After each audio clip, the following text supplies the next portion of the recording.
Boa noite, meus irmãos. Tem sido uma alegria estar convosco nesses dias, partilhando algo da palavra de Deus e também falando um pouco a respeito da nossa cultura. Foi-me solicitado que eu indicasse alguns livros para leitura para quem está querendo fazer iniciação nesse assunto. Então, tem alguns aqui, todos esses são maravilhosos, mas há uma escala de importância entre esses livros, né? Começando lá da minha, da minha direita para a esquerda, aquele livro lá do canto é o livro Negro da Nova Esquerda. Eu considero esse livro um livro essencial. Inclusive, boa parte dos materiais das minhas palestras, eu consegui, com reflexões desses dois autores. Eles são dois argentinos e eles escreveram um livro excelente a respeito desse assunto. A nova era é a revolução cultural, como eu disse para vocês, o filósofo Olavo de Carvalho foi o primeiro que detectou essas forças da nova esquerda no Brasil, e ele escreveu essa obra ainda na década de 90. Também dele tem o Imbecil Coletivo, onde ele mostra, através de coleção de reportagens, ele escreveu para vários jornais, como essas ideias já estavam no popular brasileiro. Aqui a gente tem o livro da Nova Esquerda, de Roger Scruton. Aqui a gente tem Por que o Brasil é um País Atrasado. Esse livro é maravilhoso, tá? É do Luiz Felipe de Orleans e Bragança. Seria o nosso príncipe aí do Brasil se nós estivéssemos numa monarquia. Ele é parlamentar, mas é um homem muito preparado. E ele escreveu esse livro para mostrar, no ponto de vista da economia, porque o Brasil vem tomando decisões tão complicadas, erradas ao longo dos anos, que tornou o nosso país atrasado. Aqui embaixo, um outro livro essencial, Visões e Ilusões Políticas. Esse livro é maravilhoso. Ele mostra basicamente como todas as visões políticas têm alguma forma de idolatria.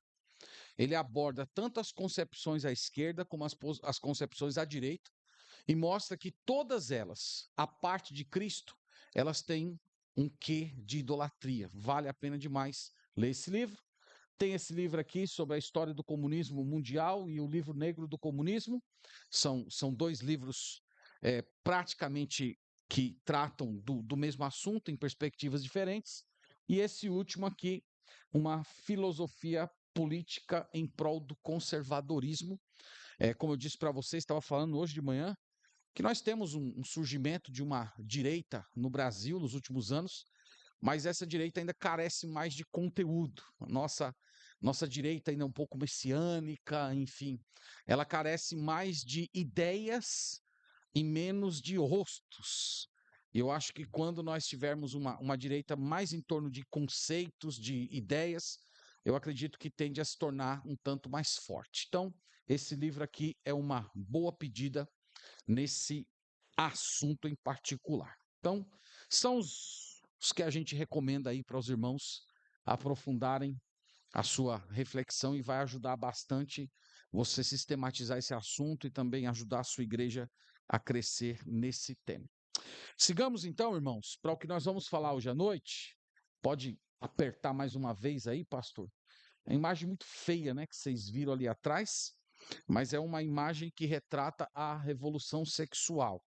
Então a gente vai falar de revolução sexual e de cosmovisão sexual cristã. Então nós queremos retratar a revolução sexual porque ela é um dos muitos movimentos que surgiram no mundo e que vieram sob a influência do marxismo e da escola de Frankfurt. Então nós poderíamos dizer que inclusive o experimento social desses dois movimentos conjuntos, marxismo cultural e escola de Frankfurt, deu origem ao que nós chamamos de revolução sexual. Então a gente vai traçar primeiro um panorama histórico, depois vamos mostrar as características da revolução sexual e na última parte a gente vai oferecer alguns princípios da cosmovisão bíblica a respeito desse assunto. Pois bem, então vamos começar falando sobre a formação do Ocidente. Nesse ponto, irmãos, eu queria dizer para vocês que o Ocidente ele foi formado através de duas revoluções. A primeira delas está aí para vocês acompanharem, é a Revolução Francesa de 1789. 1889. Essa é uma revolução secular, ela é uma revolução eminentemente política, mas que afetou profundamente a cultura. Ela é uma revolução, digamos, dessacralizante. Ela visava eh, simplesmente extirpar o cristianismo, né? Recentemente fizemos uma viagem para lá e eu pude ver isso muito de perto, como a Revolução Francesa produziu um ódio pelo cristianismo.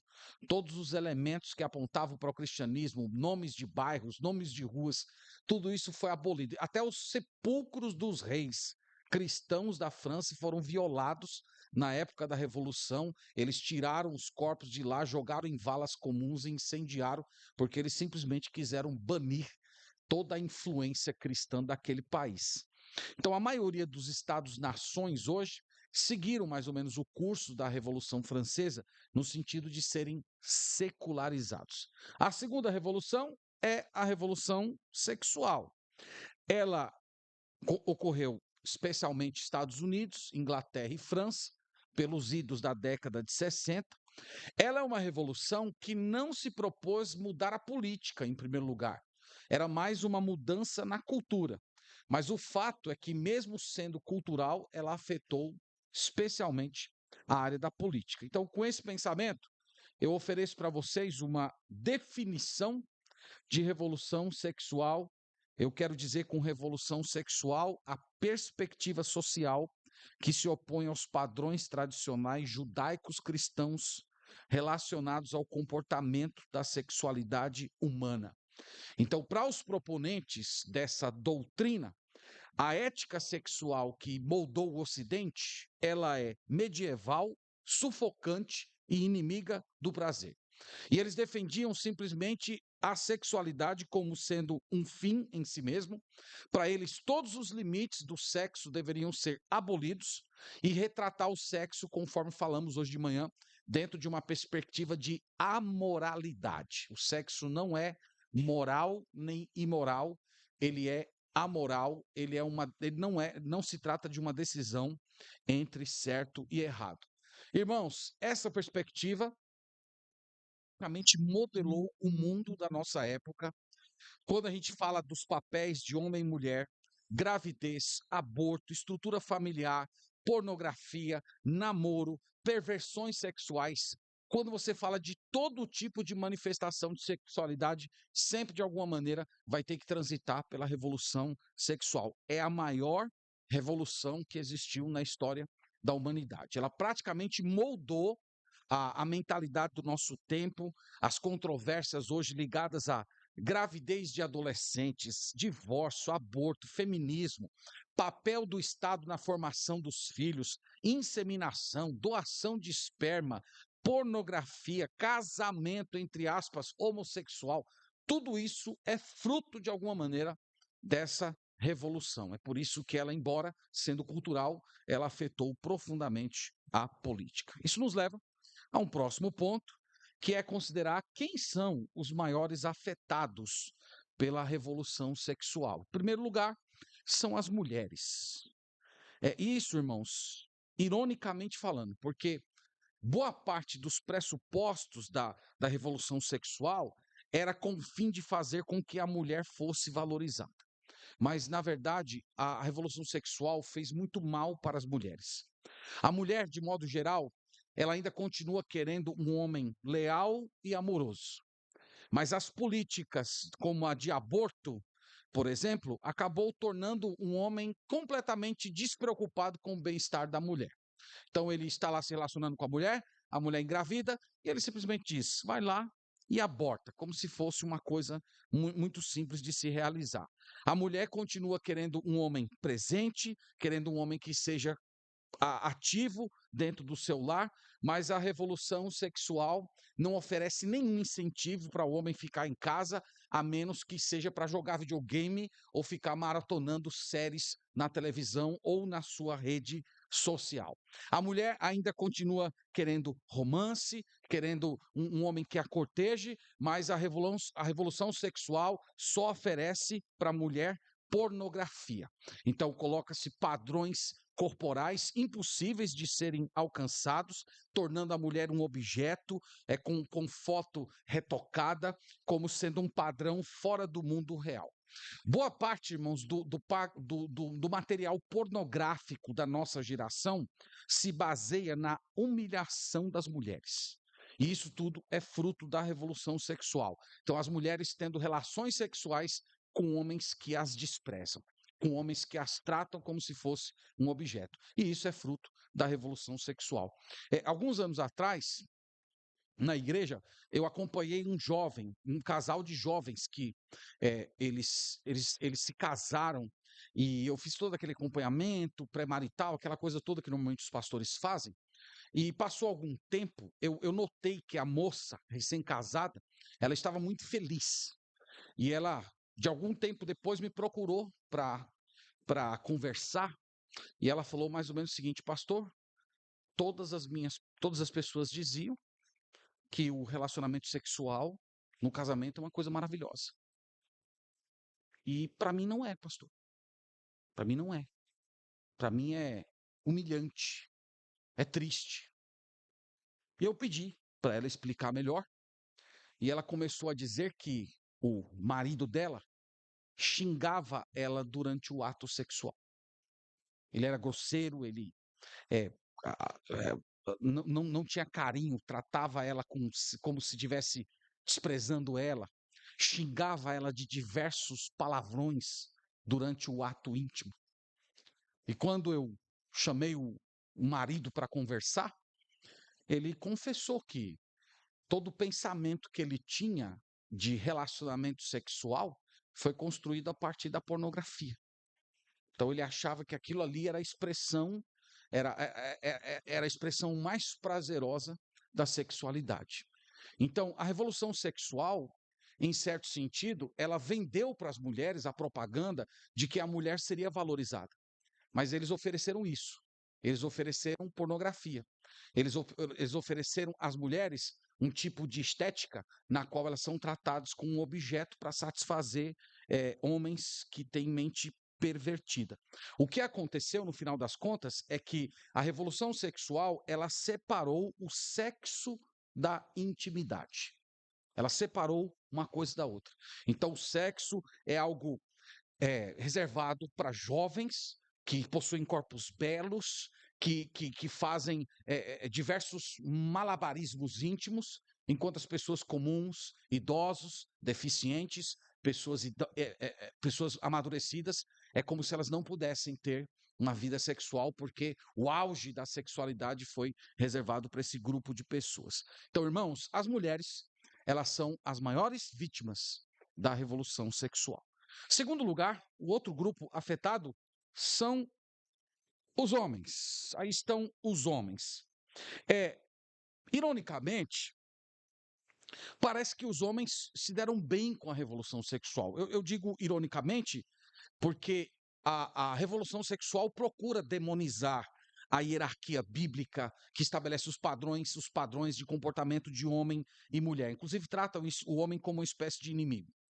Mas o homem, em vários sentidos, ele se deu bem, entre aspas. Primeiro, porque ele pode ter relação sexual com a mulher sem se comprometer com a mulher ou com os filhos que se gerem nessa relação. Então ele pode fazer isso, ele pode dormir com uma mulher, engravidar uma mulher e simplesmente abandonar a mulher. Vocês até poderiam contra-argumentar dizendo que isso sempre aconteceu, sempre tiveram homens cafajestes. Mas os irmãos, especialmente os irmãos mais antigos, vão lembrar que haveria uma forte reprovação social para quem fizesse isso há algumas décadas atrás. Então se esperava que o cara que engravidasse uma mulher, o mínimo que ele tinha que fazer era se casar com ela para poder resgatar o nome dela, o nome da família dela.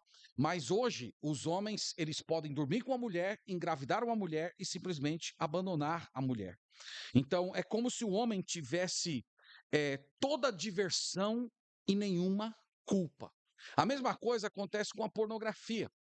Hoje, os homens consomem pornografia sem qualquer repreensão social. Volto a dizer, homens de modo geral, homens ímpios consumiram pornografia em décadas passadas. Mas lembre-se, havia reprovação social.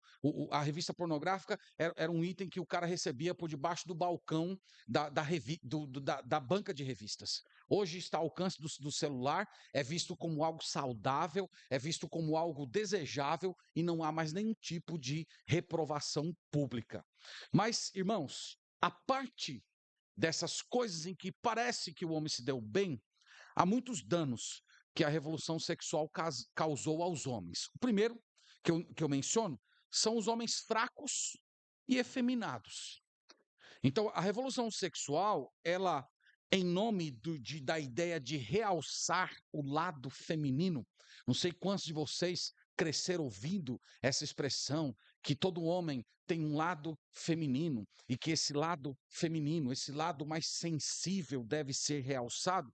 Então, essas ideias, frutos da revolução sexual, ela produziu homens excessivamente sensíveis, homens chorões, frouxos, fracos, homens sem persistência.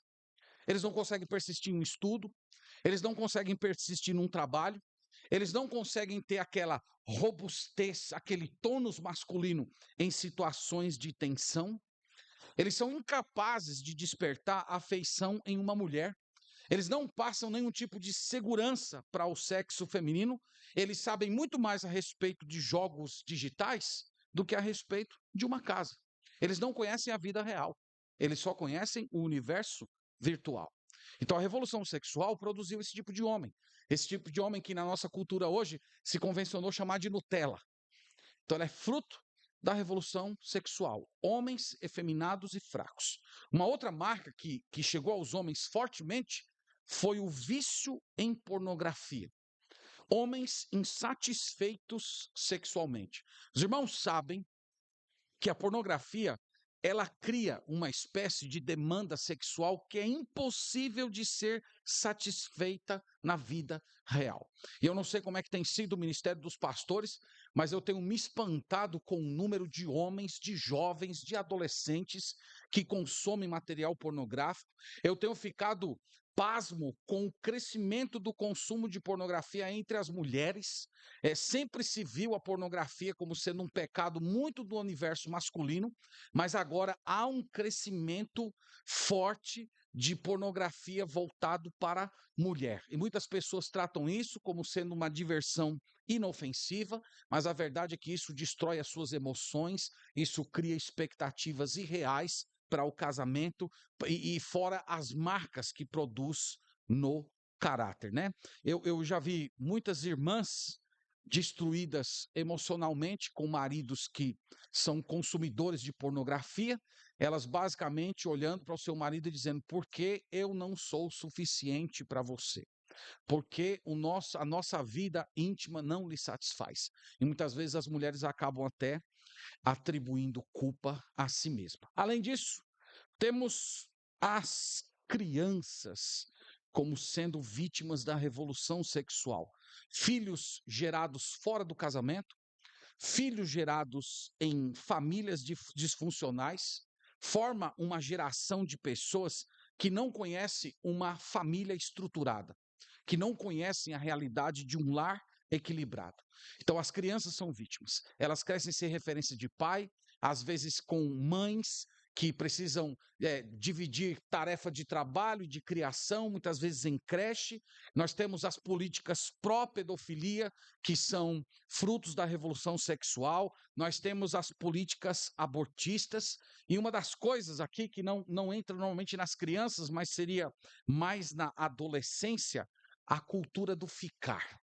A cultura do ficar, irmãos, é uma das grandes marcas da revolução sexual, né? Tem um filme muito conhecido entre os jovens, é um filme chamado Sexo Sem Compromisso.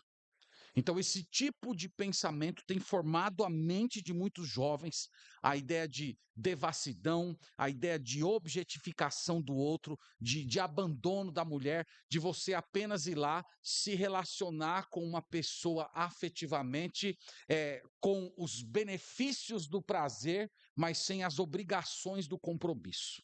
Então, a nossa geração, ela tem sido moldada dentro dessa perspectiva por causa da influência da revolução sexual. Dando seguimento, eu vou dar um passo atrás a vocês e mostrar como é que nós chegamos a esse ponto, porque a revolução sexual ela não apareceu do nada na história. Vários movimentos, vários fatores históricos pavimentaram o caminho para a revolução sexual. O primeiro deles é o iluminismo, por incrível que pareça, o iluminismo do século XVIII. O iluminismo do século XVIII, ele negou a intervenção miraculosa de Deus na história. Então, alguns deles eram deístas, acreditavam que Deus existe, mas que Deus não é ativo. E a partir desse momento em que eles afirmam que Deus não é um ser ativo nesse mundo, que Deus é apenas transcendente, não imanente, isso simplesmente coloca em xeque a revelação bíblica. Então, a Bíblia não é a palavra de Deus, ela não é autoridade, ela é um livro humano. E a partir do momento, irmãos, que o mundo passou a enxergar a Bíblia como um livro humano, abriu a porta para se questionar a moralidade bíblica. Ora, se a Bíblia não é a autoridade suprema, então o que ela fala a respeito de família, o que ela fala a respeito de lealdade sexual, não é autoridade final para as pessoas. O segundo movimento é o liberalismo teológico do século XIX. O liberalismo teológico também retrata a Bíblia como um livro comum, como um livro humano. Mais do que isso, eles afirmavam que as escrituras estavam repletas de erros e era apenas um livro histórico sujeito a todo tipo de crítica. E é uma coisa interessante que, embora os liberais do século XVIII, eles mantivessem uma moral sexual bíblica bem elevada, a partir do momento que eles passaram a retratar a Bíblia como um livro meramente humano, não demorou muito para que outros depois deles viessem questionar a visão bíblica a respeito do sexo. Quando você abandona a ideia da Bíblia como palavra de Deus, isso abre todo tipo de porta para você negar a moralidade das Escrituras. Temos também o papel do Nietzsche e do Freud. Vocês sabem que o Nietzsche ele ficou conhecido naquela frase: Deus morreu. E um dos princípios da filosofia dele é que para se matar Deus no Ocidente, era fundamental matar a moralidade dele. E ele dizia que a moral cristã, ela não é divina. A moral cristã é apenas uma imposição humana de um grupo mais forte sobre um grupo mais vulnerável. Do outro lado, você tem o Freud, que foi um grande crítico do cristianismo, e ele afirmava fortemente que a moral cristã produzia neurose nas pessoas. Então, o fato de você chegar para um jovem que está no auge de todos os seus impulsos e dizer para ele: você precisa ter uma vida casta, você precisa ter uma vida pura até o dia do seu casamento. Então, aquela luta contra os impulsos interiores poderia produzir problemas de saúde mental. Então, essa ideia continua sendo propagada ainda hoje por certas filosofias e psicologias também. Pois bem, feito, irmãos, essa abordagem, eu queria agora partir com vocês para uma visão bíblica. O que a Bíblia ensina a respeito da sexualidade humana, né? Eu sei que os irmãos conhecem essas informações, mas eu queria entregar para vocês aqui dentro dessa perspectiva que nós estamos observando. Então, quando nós começamos com essa pergunta, o que a Bíblia ensina a respeito da sexualidade humana, é importante considerar essa pergunta dentro de uma outra pergunta maior. A pergunta é: quem é o ser humano? Então, perguntar sobre a sexualidade humana precisa passar, antes de tudo, por essa questão. Quem é o ser humano? Ora, o ser humano é um ser criado. O Deus Trino criou o homem à sua imagem e para que esse ser criado se relacionasse com ele em um tipo de comunhão elevada e ininterrupta. Então, os irmãos sabem disso? Gênesis capítulo 1, verso 26. Vamos até lá, por favor. Gênesis 1, 26, apenas para os irmãos recordarem. Eu sei que A maioria dos irmãos até conhece de cor esse versículo aqui, mas é bom lermos, apenas para estabelecer aqui o nosso ponto. Gênesis 1:26, lemos assim: Também disse Deus: façamos o homem à nossa imagem, conforme a nossa semelhança, tenha ele domínio sobre os peixes do mar, sobre as aves do céu, sobre os animais domésticos, sobre toda a terra, sobre todos os répteis que rastejam sobre a terra. Criou Deus, pois, o homem à sua imagem, a imagem de Deus o criou, homem e mulher os criou. Então, o ser humano é um ente criado por Deus. Ele possui imagem e semelhança divina, o que distingue ele dos animais. Então, o ser humano não age apenas por impulso. Nós poderíamos dizer que os animais, eles são regidos por impulsos relacionados à sexualidade, impulsos relacionados à reação, à violência, à fuga. O homem foi criado por Deus com capacidade crítica. A imagem e semelhança de Deus concede ao homem a possibilidade de refletir a respeito do seu comportamento e tomar decisões morais. Nós não temos os animais com esse tipo de coisa. Então você tem lá, não faltam vídeos na internet em que o cara está lá criando o leão dentro da sua casa e ele cuidou do leão desde quando o leão era um filhotinho e um dia o leão cresceu, estava com fome, foi lá e matou o seu dono e ninguém vai olhar para o leão e dizer esse leão é muito ingrato. Ninguém vai falar isso porque nós esperamos que o leão haja de acordo com seus instintos. Mas o homem não é assim. O homem possui características morais. Ele define certo, errado, bom e belo.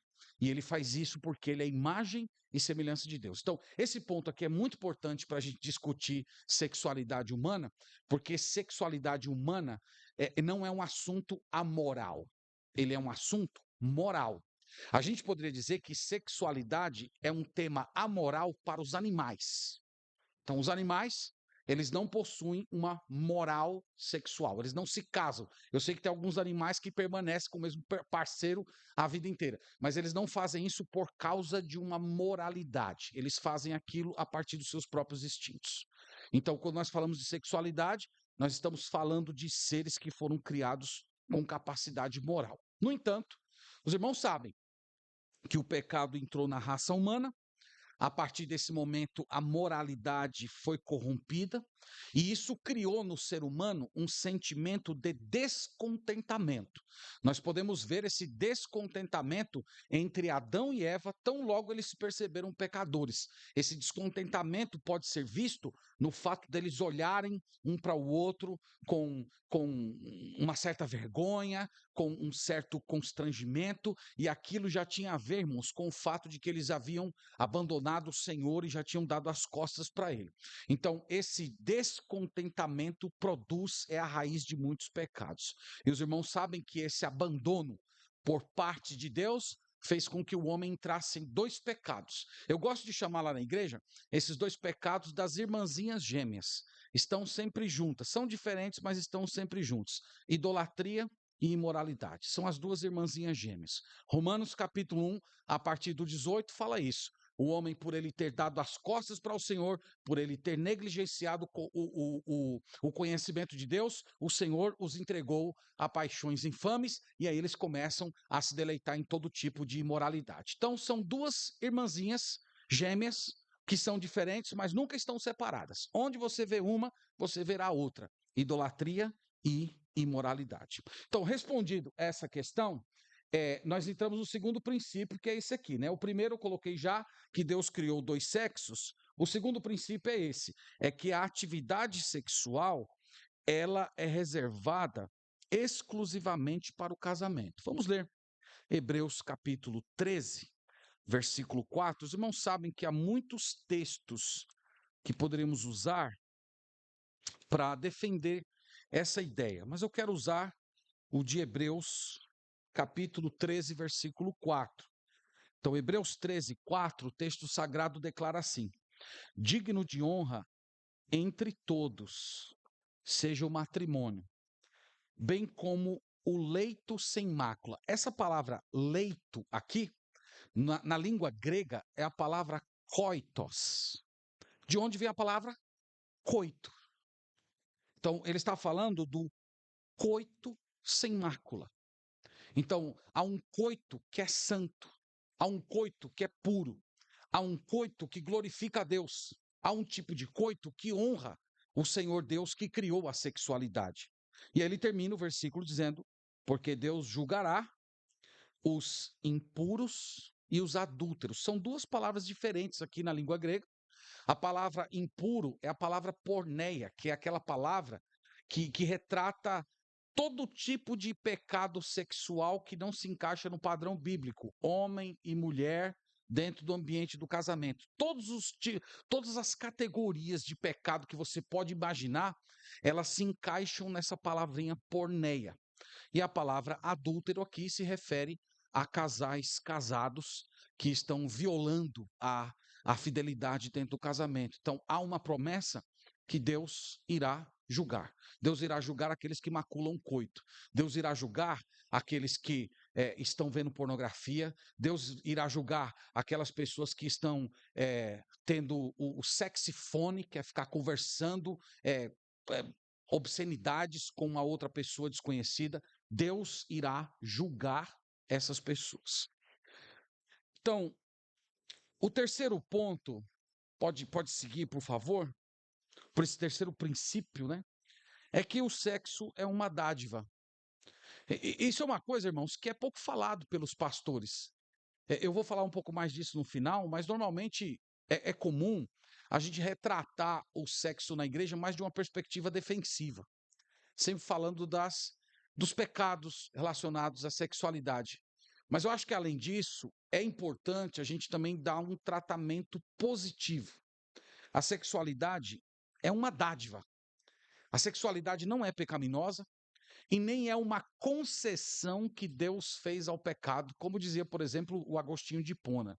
O Agostinho acertou em muita coisa, mas nisso ele errou, né? Ele dizia que todas as vezes que um homem se aproximava da sua mulher com intenções sexuais, os anjos iam dando logo as costas, Deus ia logo se afastando, porque ele não queria ver aquele tipo de coisa.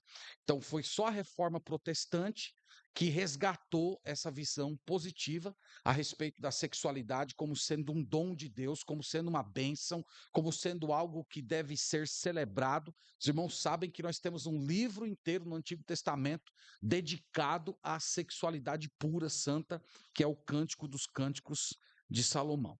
Pois bem, o próximo princípio é que Deus aborrece certos tipos de práticas sexuais. E aqui eu quero mostrar para vocês alguns tipos de prática sexual que Deus simplesmente aborrece. A primeira é a homossexualidade. Vamos olhar Levítico capítulo 18, versículo 22. Vamos até lá, por favor.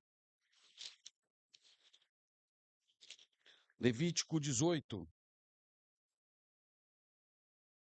verso 22. Nós lemos assim: com o homem não te deitarás como se fosse mulher, isto é abominação, né? A ideia de repugnante. No capítulo 20, versículo 13, nós lemos a mesma coisa. No capítulo 20, versículo 13: se também um homem se deitar com outro homem como se fosse mulher, ambos praticaram coisa abominável, serão mortos, o seu sangue cairá sobre ele. Então é repugnante aos olhos de Deus porque é sexo entre os iguais. É sexo que vai contra a natureza humana, não só a natureza anatômica, mas a própria natureza humana. Então Deus considera isso abominável. No capítulo 20 de Levítico, nós temos uma outra modalidade de sexualidade que Deus considera abominável. Capítulo 20, versículo 15 diz assim: se também um homem se ajuntar com um animal, será morto, e matarás um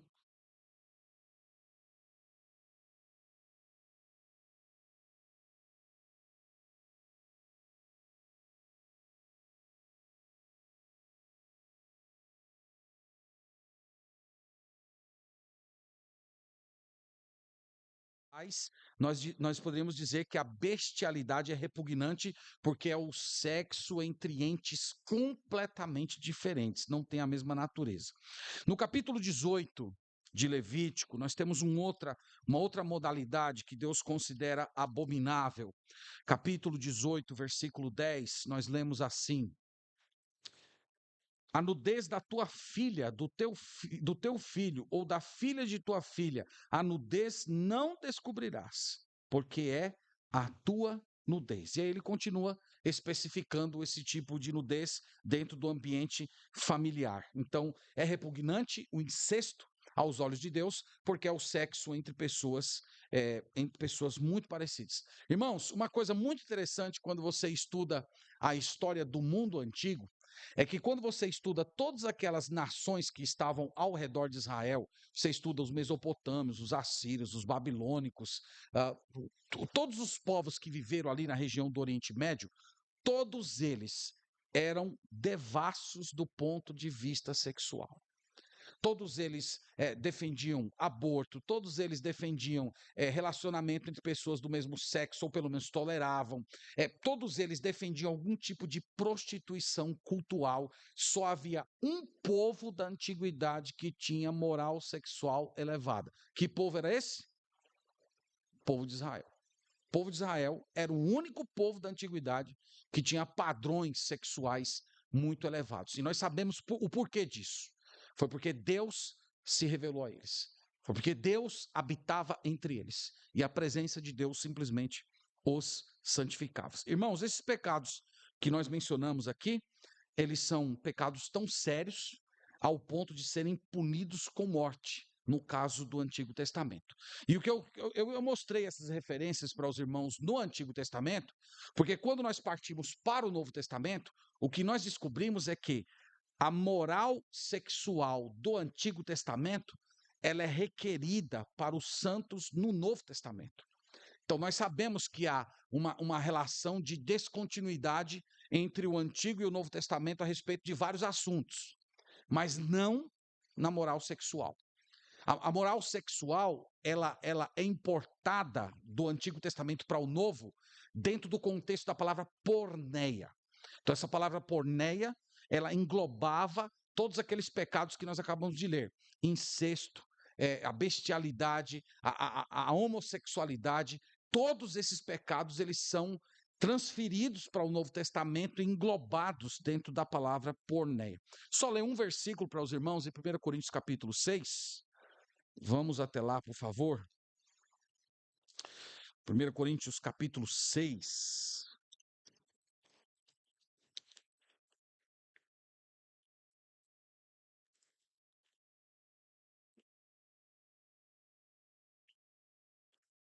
Coríntios 6, a partir do verso 9, veja que interessante essa fala do apóstolo Paulo. Ele diz assim: ou não sabeis que os injustos não herdarão o reino de Deus?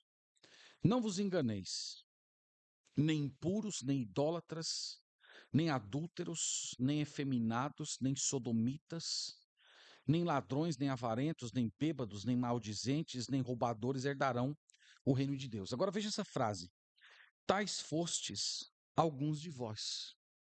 Então, Paulo está reconhecendo que na igreja de Corinto havia ex-homossexuais.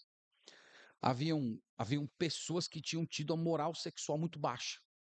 Então, aqui está a cura gay, né? Entrou essa coisa na internet. Ah, cadê a cura gay, né? Os cristãos falam de uma cura gay. Está aqui. A cura gay está aqui. Na igreja de Corinto tinha ex-homossexuais, pessoas que se converteram a Deus. Veja o que Paulo diz sobre esses ex-homossexuais da igreja de Corinto, no verso 11.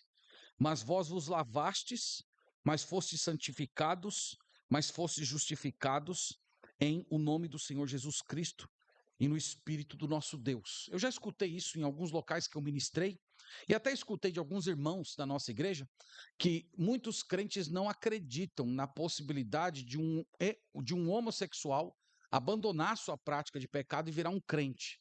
Algumas pessoas acreditam que a pessoa que teve prática homossexual, ela vai carregar aquele ranço da homossexualidade por toda a sua vida. Então, isso não é bíblico. Na igreja de Corinto, havia ex-homossexuais. Mas o ponto que eu queria, de fato, destacar aqui para os irmãos é que a ética sexual do Antigo Testamento é requerida no Novo Testamento. Não houve mudanças na lei do Senhor no que tange a moralidade. As pessoas que vivem em imoralidade, na verdade, elas estão manifestando que vivem numa situação de descrença em Deus. Dito isso, sigamos. Como é que é? Vocês já estão com sono aí? Como é que tá? Não, eu tô vendo alguns dormindo aí, viu? Toma cuidado. Tinha um que eu tava olhando aqui que eu tava preocupado com medo de cair da cadeira, né? Você vê alguém aí, dá um cutucando lá, não deixa o irmão dormir, não. Irmãos, eu quero entrar com vocês agora num assunto pouco mais. Tudo que eu falei aqui, em certo sentido, é meio que consenso, né? E agora eu vou pedir licença para vocês que eu vou trilhar, assim, os caminhos mais apertados, pisando num solo pouco mais. Exatamente, obrigado, pastor. Um solo um pouco mais complicado. Então, a igreja tem abraçado a revolução sexual? A resposta, tristemente, digo, é sim. E eu quero mostrar algumas evidências que me fazem acreditar que a igreja abraçou a revolução sexual. A primeira delas é a questão da contracepção recreativa. Irmãos, é evidente que a Bíblia não proíbe expressamente a contracepção. Contudo, a revolução sexual se apropriou da contracepção para garantir sexo livre de compromisso, sem consequência e ilegítimo. Sexo pelo sexo. Apenas sexo recreacional. E muitos crentes se apropriaram da contracepção por motivos errados. Por considerar que filhos são fardos, que impedem a carreira e que podem atrapalhar o desenvolvimento do casal.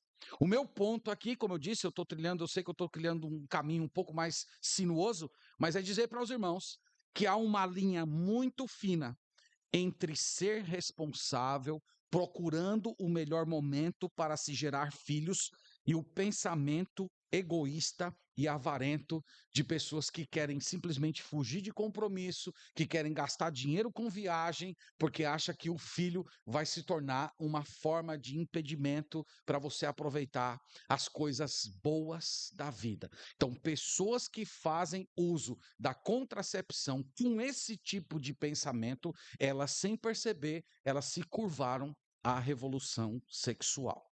Segundo ponto é o divórcio ilegítimo. Aqui não cabe a gente entrar numa discussão sobre divórcio, senão teria que ter 10 associações para tratar desse ponto.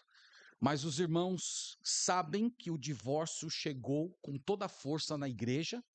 Hoje, o número de pessoas divorciadas entre os crentes está se aproximando cada vez mais das pessoas que não conhecem a Deus.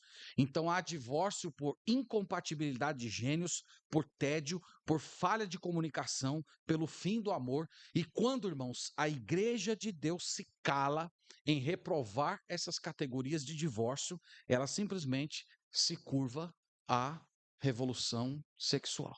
Então, quando aparece uma pessoa que diz lá, pastor, eu vou me divorciar porque eu não sou mais feliz. E eu lembro de ter escutado isso de uma pessoa, ela falou para mim assim, pastor, eu tenho o direito de ser feliz. Eu tenho o direito de ser feliz. E esse casamento não me faz feliz. Eu nem acredito que foi Deus que nos uniu, porque aquilo que Deus une, Deus abençoa, o homem não pode separar. E a pessoa começa a pegar a Bíblia, distorcer, né? Dar salto carpado, né? Retalhando a Bíblia toda para poder justificar os seus pecados. E às vezes a igreja aceita isso sem repreensão, sem nenhum tipo de ação disciplinar.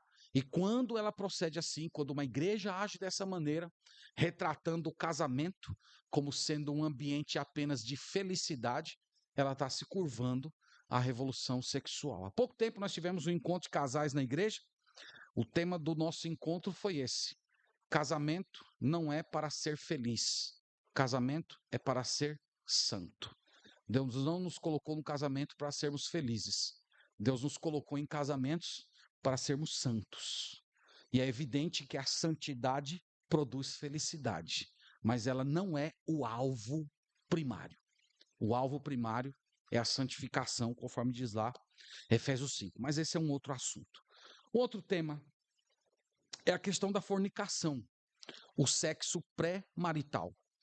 O número de solteiros que violam o padrão de Deus para o sexo tem crescido nas igrejas. Eles se sentem confortáveis consigo mesmo, com Deus e também com a igreja, porque eles vivem sem reprovação. Às vezes não tem reprovação dentro de casa dos próprios pais, e quando chega na igreja, também não há nenhum tipo de reprovação. Então parece que acabou aquela expectativa de que o jovem cristão viva puro, de forma casta, buscando a plenitude do Espírito Santo para se manter forte na santificação até a data do casamento. Isso aqui, irmãos, tem produzido resultados danosos na juventude das nossas igrejas. Eu tenho testemunhado isso na igreja que eu sou pastor, de ver alguns jovens que são completamente drenados espiritualmente por causa da prática da fornicação. Você vê jovens sem vontade de ler as escrituras, jovens sem vontade de orar, jovens sem anseio por Deus. Parece que esse contato sistemático com o pecado vai ali drenando, tirando toda a energia da alma, e chega um certo momento que a pessoa vive quase como se fosse um zumbi espiritual. Um outro ponto, que é um pouquinho mais polêmico, aí fica depois para os parlamentos. Eu acredito que um outro efeito da revolução sexual é o casamento tardio. O casamento tardio é aquela ideia de que você deve adiar o máximo possível o casamento, como se o casamento fosse uma recompensa para pessoas que foram bem-sucedidas na sua carreira. Então, irmãos, nós precisamos lembrar que o impulso sexual é uma dádiva dada por Deus, e o casamento é o modo lícito de satisfazê-lo. É o modo santo que o Senhor estabeleceu. E ficar adiando a satisfação desses impulsos, prolongando demasiadamente a solteirice por causa de carreira e outras coisas, é um modo de ir contra aquilo que Deus criou.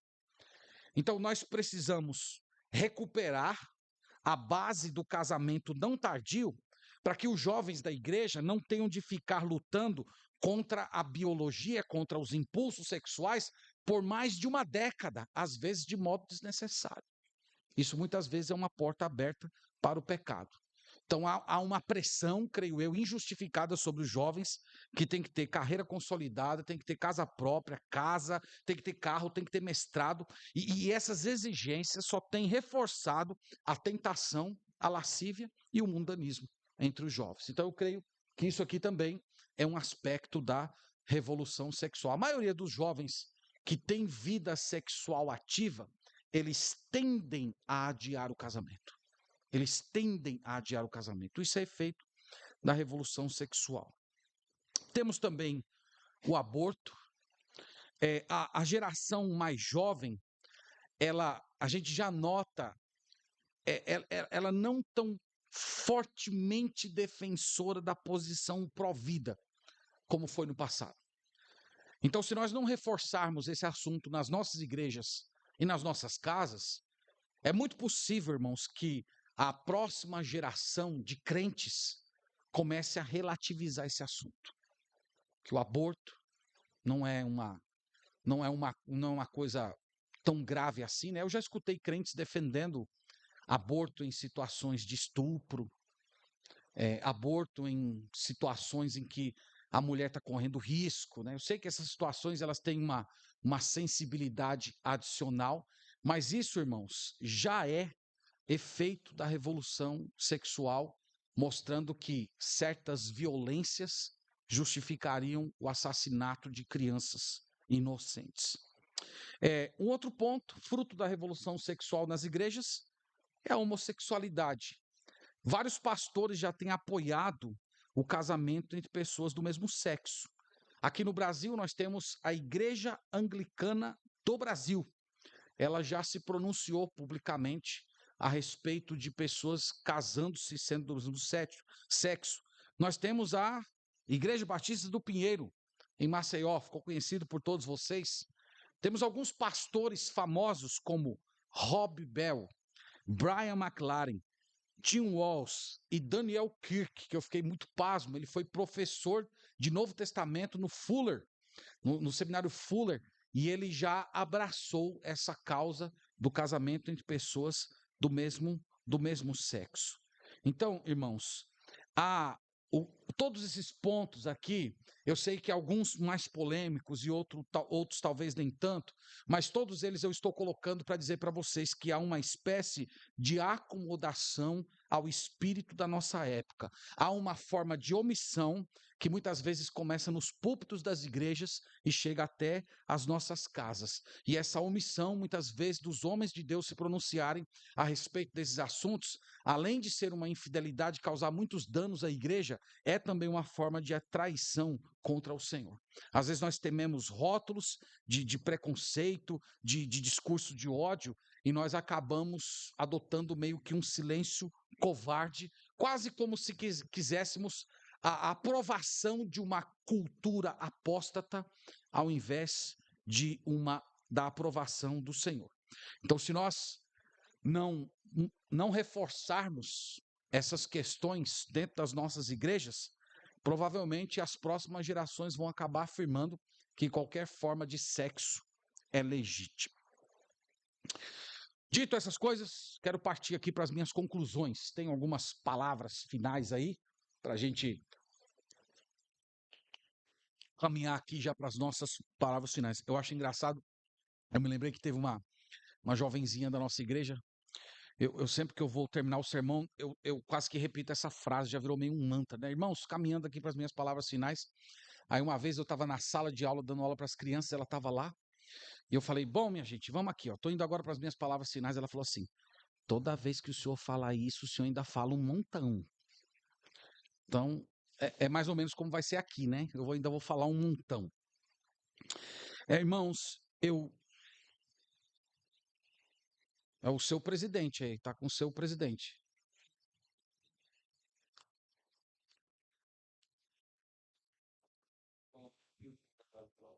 Tenho que vou defender qual é a questão do arraziamento.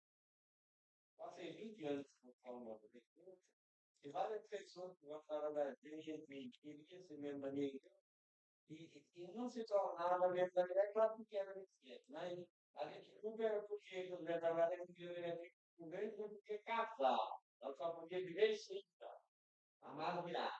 Então tem muita igreja hoje, em São Moderno, que recebem o crente amaziado. Está entendendo? Claro que você tem que estar colocado Ok. que é o lamento. União estável.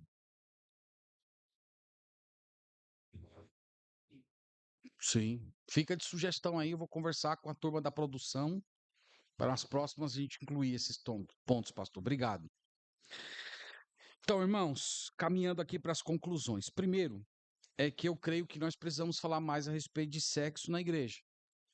Nós precisamos falar mais desse assunto. Nós temos que falar, creio eu, dentro das duas abordagens. Nós temos que falar dentro da abordagem do pecado, mostrando que é adultério, fornicação, pornografia. Mas nós também temos que falar dentro da perspectiva positiva, dentro da perspectiva de Gênesis capítulo 1, como sendo uma dádiva de Deus, como sendo algo que glorifica ao Senhor, que é para ser desfrutado, celebrado dentro dos limites que Deus estabeleceu. A nossa sociedade, os irmãos sabem, é extremamente sexualizada. Então, se nós não discipularmos o povo de Deus a respeito desse assunto, eles vão encontrar outros discipuladores. Então, vamos falar mais desse assunto dentro de perspectiva pecaminosa e dentro de perspectiva santificada. Segundo lugar, que é um pouquinho mais polêmico, pode passar, por favor, é que nós temos que ensinar que o ficar segue o mesmo princípio da prostituição. Muitos jovens nas nossas igrejas, eles já se curvaram diante desse aspecto da revolução sexual. Muitos jovens das nossas igrejas já estão ficando. E muitas vezes nós já encaramos isso como sendo algo plenamente natural. Mas nós temos que lembrar, irmãos, que ficar equivale à prostituição. Em que sentido? Você está desfrutando do corpo da pessoa, você está desfrutando da presença da pessoa, você está desfrutando das carícias da pessoa sem se comprometer com ela. Isso é a essência da prostituição. A essência da prostituição é você ter certas benesses afetivas sem compromisso. Então, nós temos que ensinar isso nas nossas igrejas. Eu tenho defendido uma posição na igreja que é um pouco radical a respeito desse assunto. Eu não sei o que os pastores pensam, mas eu tenho defendido que beijar antes de casar é pecado. O beijo é um ato legítimo criado por Deus para dentro do casamento. É o ato mais íntimo que existe entre um homem e uma mulher depois do relacionamento sexual.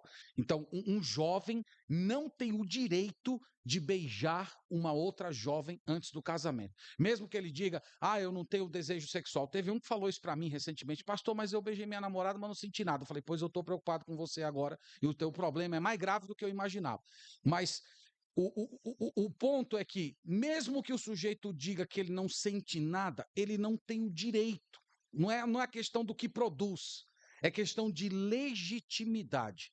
Eu tenho estudado, irmãos, esse assunto, até pretendo, num futuro próximo, produzir um material sobre teologia do beijo, mostrando o que a Bíblia diz a respeito desse assunto, mostrando como foi que se apareceu na história essa ideia de que pessoas não casadas podem estar se beijando e os malefícios que isso tem gerado na nossa geração. Então nós temos que defender essas ideias. Eu tenho feito isso na igreja, conversado com os pais da igreja, pedido a eles que orientem os seus filhos. Quando dois jovens se aproximam, querendo começar um relacionamento, eu imediatamente converso com os dois, depois converso com os pais, porque esse negócio de estarem se beijando, se agarrando, tem enfraquecido espiritualmente os jovens. Muitos jovens não consumam o ato sexual, mas eles vivem ali naquela lascívia todo o tempo, tentando chegar o mais próximo possível do fogo para ver até onde vai sem se queimar, e aquilo vai destruindo o jovem por dentro. Eles crescem sem nenhum tipo de estrutura. Quando eles casam, que eles finalmente consumam o objeto do desejo dele, que aparece a primeira desavença, o primeiro problema, a primeira tribulação, eles não têm nenhuma estrutura espiritual para enfrentar, porque eles varreram Deus do relacionamento deles, cultivando a lascívia. Então eu considero tremendamente benéfico e bíblico que os jovens mantenham castidade completa durante o período de namoro e noivado, sem poder se beijar. Eu tenho defendido isso, né? Fica aí a reflexão para os irmãos, aí depois vocês podem me apertar um pouco mais no parlamento para a gente conversar sobre isso, né? Teve um jovem da igreja, os jovens são muito espertos, né? Eles são muito safos, e teve um que falou, pastor, mas não tem o ósculo santo? O senhor não acha que, de repente, o ósculo santo pode ser uma abertura para isso? Eu falei, então beija na boca desse cara aqui, se você beijar na boca dele, aí você vai poder beijar a sua namorada. Aí o cara falou, não, pastor, eu acho melhor esperar para depois do casamento mesmo, vai ser melhor. Terceiro princípio. Eita, pastor. Esse é um outro princípio que está conectado ao anterior. É restabelecer o princípio de adiar o namoro, o hábito da corte e o apressar o casamento. São três ideias que eu estou defendendo aqui, tá? Primeiro, adiar o namoro, a corte e apressar o casamento. Isso aqui faz parte, irmãos, da minha prática pastoral, tá? No trato com os jovens da igreja, eu tenho caminhado por esse caminho. Irmãos, esse aqui tem sido o comportamento do povo de Deus ao longo dos séculos. Os irmãos sabem que namoro é uma coisa muito nova na história da humanidade. Nós não temos nem 100 anos que essa prática de namorar foi instituída no nosso meio. O que se acontecia antigamente era um vínculo entre dois jovens que se fundamentava na amizade e no relacionamento familiar, e depois que esse vínculo era estabelecido, simplesmente se marcava a data do casamento. A revolução sexual mudou isso e a igreja simplesmente abraçou. Então, muitas vezes, jovens cristãos, eu tenho estimulado os jovens da igreja a se casarem cedo. E muitas vezes, dentro da própria igreja, nós encontramos reprovação. Irmãos dizendo, vocês são tão jovens. Vocês são tão jovens. Por que vocês estão casando tão cedo? Por que vocês não adiam? Como se o casamento fosse um estado inferior. Quando o autor de Hebreus, né, eu disse Paulo, mas nós não sabemos se foi Paulo, quando o autor de Hebreus diz que digno entre vós seja o matrimônio. Então, o matrimônio é um estado de dignidade, é um estado de elevação, é uma posição privilegiada, e muitos crentes já não pensam assim. Então, eu penso que os nossos jovens, eles precisam, em primeiro lugar, adiar o namoro. Eles começam cada vez cedo demais. Eles namoram várias pessoas durante o seu tempo de solteirice, ou namoram a mesma pessoa durante muito tempo, e aquele processo de intimidade contínua vai tornando o casal mais próximo, os limites vão sendo cada vez alargados, e o resultado é lascívia no namoro, ou simplesmente sexo antes do casamento. Então, eu penso que a saída é adiar o namoro, e quando se resolver entrar num relacionamento no sentido de corte, então um relacionamento fundamentado em amizade, proximidade, relacionamento com Deus, muita conversa, muita comunhão, muita amizade com a família, e logo depois disso, eles entrarem no casamento. Não precisa ter tudo para se casar, basta ter o necessário, o básico para se sustentar. Então, eles entrarem num relacionamento nesse sentido. Então, eu tenho defendido essa prática, e eu acredito, irmãos, que esse é um meio muito poderoso de combater as influências da revolução sexual que já entraram em muitas das nossas igrejas. Letra D, na verdade, número 4, né? Fazer o uso da disciplina eclesiástica para os pecadores que não se arrependem. Então, nós precisamos tratar disso, preservando a santidade da igreja, evitando o fermento do pecado dentro da comunidade. Então, a igreja precisa novamente se posicionar a respeito de casos de adultério, situações de fornicação, tudo isso para manter a santidade da igreja. Próximo princípio é que a homossexualidade é um pecado terrível. É o pior de todos os pecados sexuais. Eu tenho falado isso porque eu tenho, eu tenho percebido uma tendência em alguns pastores de equiparar o pecado da homossexualidade com os outros pecados sexuais. Então, seria mais ou menos assim. Ah, teve o jovem aqui da igreja que engravidou a namorada. E tem esse aqui que é homossexual. Então, ambos cometeram pecados sexuais, é tudo pecado sexual. Irmãos, essa não é a lógica bíblica. A lógica bíblica não é assim. Quando você considera, por exemplo, o Antigo Testamento, quando o jovem engravidava a sua noiva, para que o pecado dele fosse expiado, né? Vamos usar essa linguagem aqui do Antigo Testamento, para que o pecado dele fosse expiado, ele tinha que pagar o dote ao pai da menina e se casar com ela. Então, quando ele pagava o dote, casava-se com ela, problema resolvido, e eles voltavam à comunhão com o povo e eram respeitados e retratados como uma família. Já os pecados homossexuais, eles não eram punidos assim. Eles só eram expiados com morte. Nós lemos as passagens em Levítico 18 e Levítico 20. Então a Bíblia coloca, é evidente que os dois são pecados sexuais, mas a Bíblia coloca como um andar de vileza abaixo dos demais pecados sexuais. Quando você lê Romanos capítulo 1, o apóstolo Paulo retratando a homossexualidade como sendo o pecado supremo de uma cultura que foi que se apostatou, que Deus entregou a si mesmo. Então, quando Deus se afasta de um povo, entrega o povo a si mesmo, o resultado, florescimento de práticas homossexuais. Então, onde você vê excessiva homossexualidade, você tem ali povos que foram abandonados pelo Senhor. Então, eu espero que isso fique claro. Todo pecado sexual é terrível, mas a homossexualidade ela está em outro andar de vileza. Finalmente, nós temos que pregar a ética sexual bíblica para a nossa cultura. Eu falei isso um pouco de manhã, queria só desenvolver um pouco mais esse assunto. Irmãos, parece que, de alguma maneira, a igreja abraçou a ideia de que os nossos valores a respeito de sexo e casamento pertencem apenas à igreja e são assuntos que devem ficar apenas circunscritos ao ambiente da comunidade local. Mas nós temos que lembrar que o nosso Deus é Senhor desse mundo e que todas as criaturas que aqui vivem devem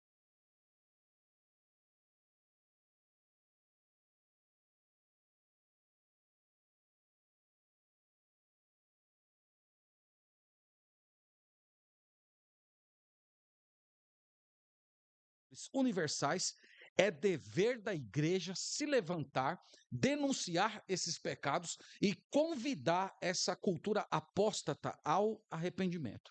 Então, nós precisamos, por exemplo, nos levantar e pregar contra o casamento entre pessoas do mesmo sexo. Nós temos que fazer isso.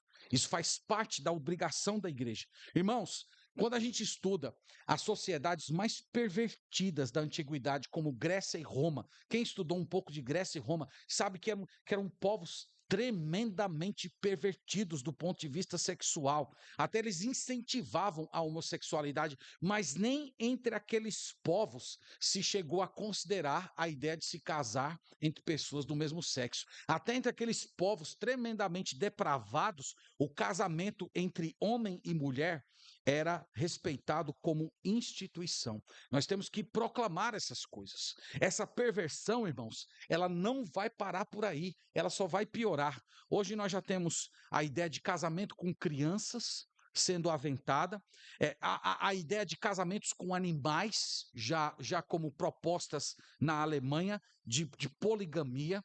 Nós temos que lembrar que toda a sociedade ocidental ela foi construída sobre o casamento entre homem e mulher monogâmico. E quanto mais a sociedade abandonar isso, mais ela irá se autodestruir.